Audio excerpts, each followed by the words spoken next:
दूसरी तरफ विधानसभा की कार्यवाही भी जारी है।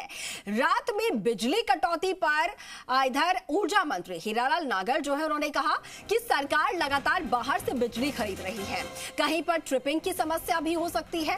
500 मेगावाट अतिरिक्त लेकर भी सप्लाई कर रहे हैं। इंदिरा मीणा ने की क्षेत्रीय जेईएन की कॉल डिटेल की जांच करवाने की मांग और बिजली के सवाल पर नेता प्रतिपक्ष टीकाराम जूली का भी सवाल सामने आया। जब आप कांग्रेस के समय के सारे एमओयू निरस्त कर रही हैं, तो कांग्रेस के समय का बिजली का एमओयू भी निरस्त कर दो। जूली ने कहा कि आप जो बिजली एमओयू के तहत लौटाने के दावे कर रहे हो, उसमें दोनों बयानों में बिजली की मात्रा का अंतर है। साथ ही जूली ने कहा कि बिजली पर्याप्त क्यों नहीं दे पा रहे हैं। अब इस पर मंत्री हीरालाल नागर ने जवाब दिया और कहा कि हमने उत्पादन बढ़ाया है, अभी भी 2500 मेगावाट की कमी है।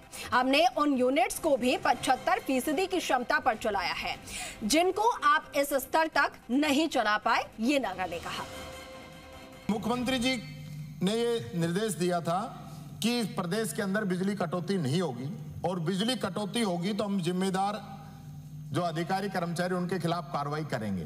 तो एक तो आप ये बता दीजिए कितने लोगों के खिलाफ आपने कार्रवाई की, एक नंबर। दूसरा, आपने टोंक में कार्यक्रम में आपने कहा कि कांग्रेस का जो एमओयू गलत हो गया उसके कारण 900 लाख यूनिट हम बैंकिंग के जरिए वापस दे रहे हैं। और उससे अगले दिन आपने यहां प्रेस कॉन्फ्रेंस में आपने कहा प्रेस में कि हम 147 लाख यूनिट वापस कर रहे हैं। तो आपके दोनों बयान के अंदर लाखों यूनिट का अंतर है, ये एक आप क्लियर आप करा दें। और दूसरा मैं कहना चाहूंगा कि जब आप कांग्रेस के समय के सारे एमओयू कैंसिल कर रहे हैं, तो ये एमओयू कैंसिल करके किसान को और आम जनता को बिजली नहीं दे सकते आप? इसके बारे में बता दीजिए माननीय मंत्री जी। माननीय प्रतिपक्ष के नेता ने मेरे जो अपने जो अनेक्सर है उसमें सवाल उठाया है। माननीय नेता प्रतिपक्ष, मैंने इसमें जवाब दिया है कि 25% लाइट की कमी नहीं है। 25% पिछले वर्षों से डिमांड बढ़ी है, न कि लाइट कम है। आप सुनिए साहब, ये 25% डिमांड बढ़ी है, तो इस डिमांड को पूरा करने के लिए हमने लगभग 500 मेगावाट बिजली हमारे केंद्रीय उपक्रमों से ली है। डबल इंजन की सरकार है ये, आप सुनिए तो सही। फिर हम बाकी का जो गैप है उसको पावर परचेज करके कर रहे हैं। दूसरी चीज आप सुनिए, और हमने आपके समय 52% पीएलएफ पे चलाते थे ना आप उत्पादन के संयंत्रों को, उसको 74% पर चलाया है हमने कोयला उत्पन्न करा करके, जिससे ये गैप कम हुआ है। 74 पे चला रहे तो बिजली क्यों नहीं आ रही? माननीय सदस्य, हम तो एक ही क्वेश्चन है भाई, बिजली देने की मंशा है नहीं है? अगला प्रश्न है ये सब इतने सब प्रयास के बाद भी 2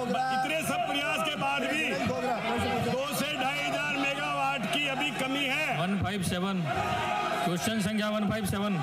इतने प्रयास के बाद भी 2 से 2,500 मेगावाट की कमी है, उसको दूर करने के लिए हम लगातार प्रयासरत हैं। क्वेश्चन संख्या 157।